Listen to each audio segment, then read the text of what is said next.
Hey guys, welcome to the CrossFit Jungle Gym podcast. Today I'm introducing a concept with a new name that I've thought about and talked about many times with many of you before, but haven't put a name to. So today is Fitness Flow Positive.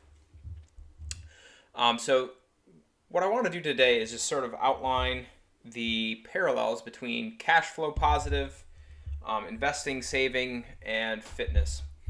Um, and I've been trying to articulate this for a long time. So here goes nothing. So here's the main concept. Um, Finances and fitness run a very similar course. As you guys know, the stock market generally grows every year. And if you were to buy, say, an index fund over the course of a year, on average, over the last 10 years, 30 years, 100 years, it's going to return about 7% after inflation. So if you didn't know that, now you know. Okay, so what I want to go to next is if we compare what you're doing for your fitness to a savings account or to investing in the stock market. I want you guys, you can do your fitness either way.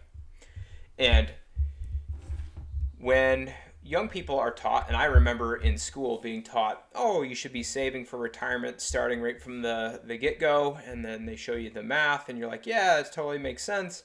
And then if you were like me, you didn't. But what I want to give you is just a little bit of numbers, and the idea here is that I want you guys to always make an improvement on your fitness every single day, or if you want to think of it over a week or over a month, is we always have to be fitness flow positive.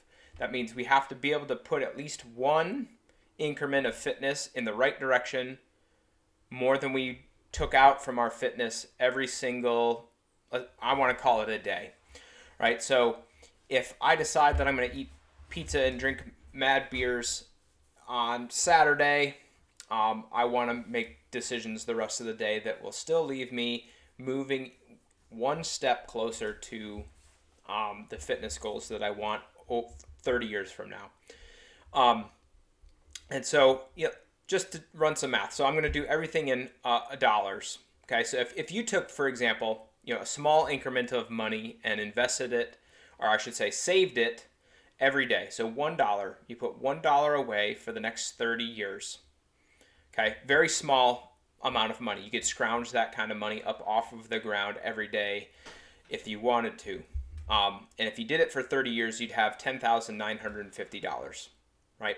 And each dollar you put in the bank account, in your savings account, would be a buffer against any financial issues that might come up, right? And, $10,950, not a huge sum. Like most of you guys could probably figure out a way to put $10 away or $50 away. And, for the purpose of this, is like we just have to get a little bit in there because everybody would probably like to have an extra $11,000 sitting around. And this concept is how we're going to do it. So you could put a dollar away every single day for the next 30 years and have basically $11,000. And the financial implications of that to your regular budget are pretty low, right? You could make that happen. Just tiny increment. Okay. Now, investing, so the exponential side of things. If you put $1 into an index fund today and left it there for 30 years, it would be worth nearly $8. With no extra scrounging off of the ground, right? You could just take $1 that you picked up in change and invest it, and it would be worth $8 30 years from now. Pretty awesome.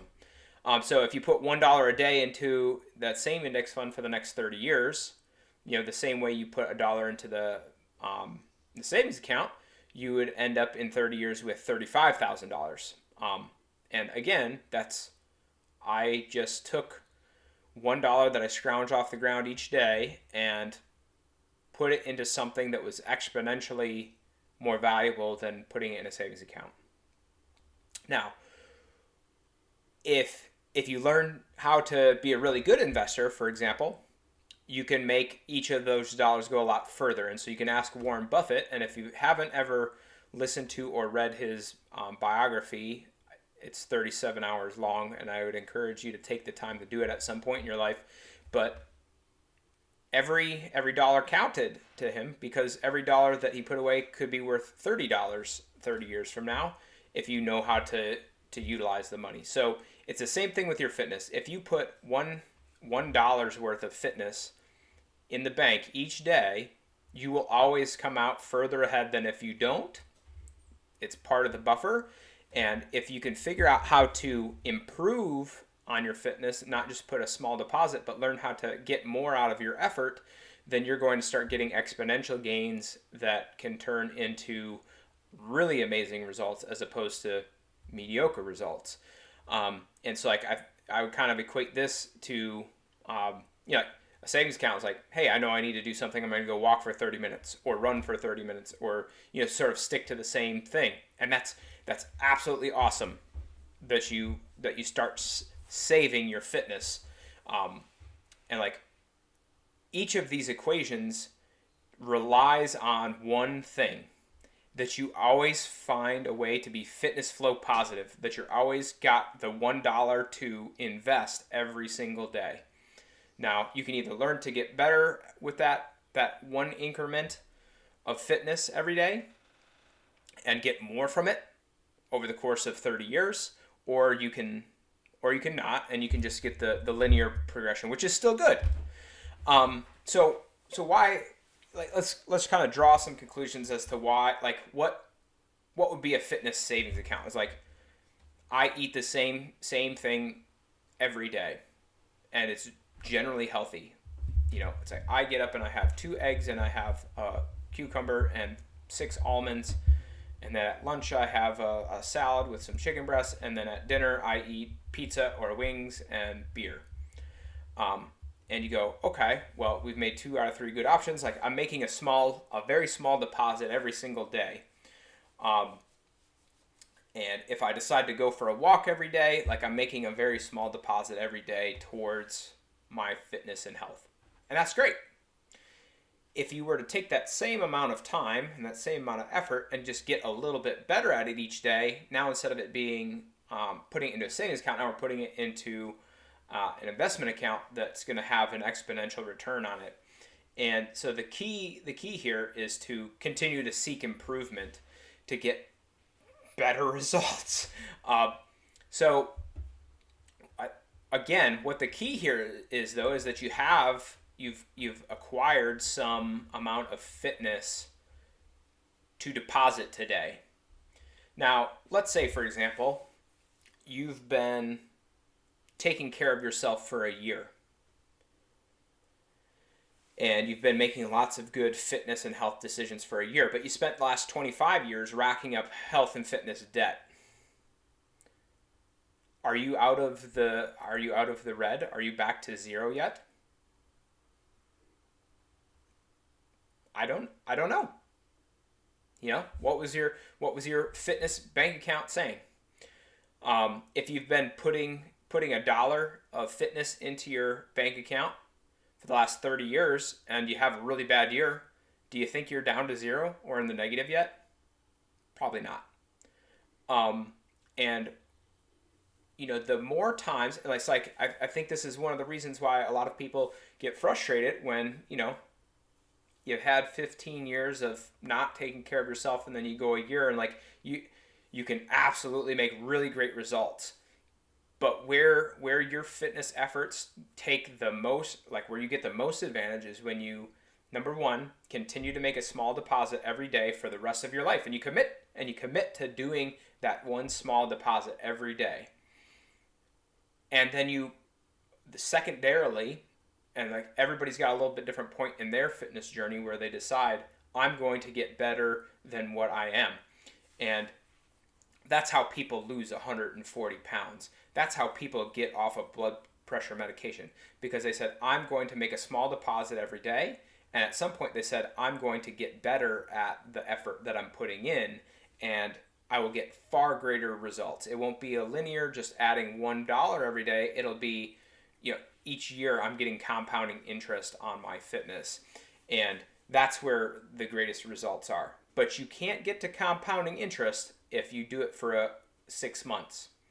You can't get that if you do it for a year. Like, you have to continue to put that dollar in every day. And so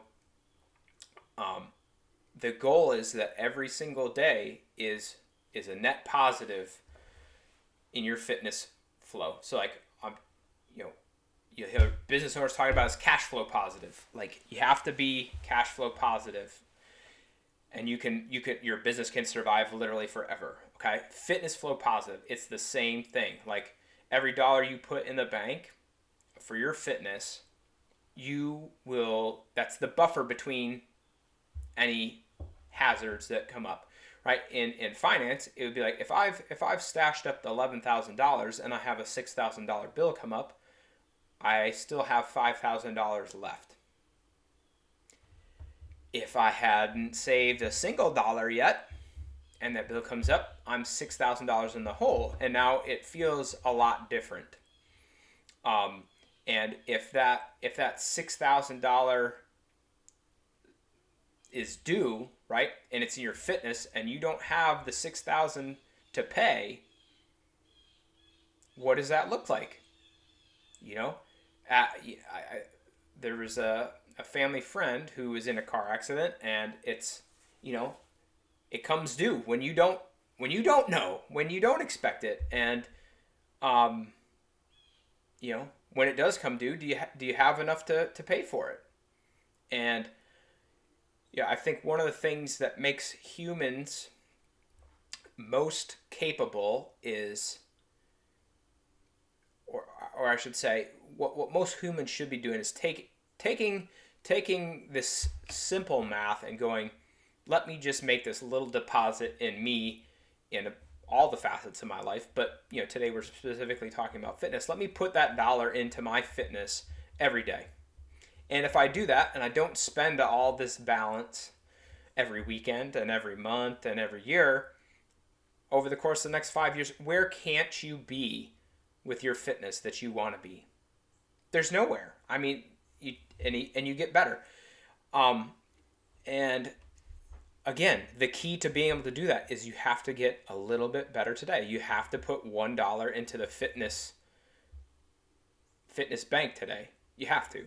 And the key is to make more good decisions than bad decisions. And it doesn't have to be by a lot. It just has to be a little bit better than the negative influences. And, there'll be days where, or months or years, where you can just ram tons and tons of deposits into the health and fitness bank account.